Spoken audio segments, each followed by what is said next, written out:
basically this one guy down in Tennessee that's really adamant about preserving the breed and tracked down whatever pigs he could.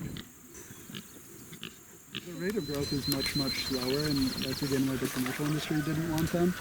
But because they can forage so well and eat these things that we produce for them far better than other pigs, it kind of works out. Using animals on land effectively can be really important in basically taking carbon out of the atmosphere and using it to build soil and feed animals.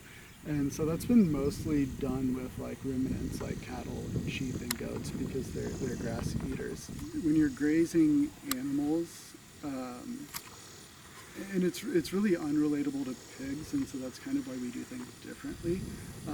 But the idea is that like the animals are putting out their manure, which is fertilizing, and then they're eating the plants not all the way down to the ground, but enough so that they come back. Because the way that plant growth tends to work is it takes a couple weeks for the seed to germinate, it takes a while for it to establish that little bit, and then from there it takes off. And then when it gets to full grown, it kind of relaxes and doesn't do much from there.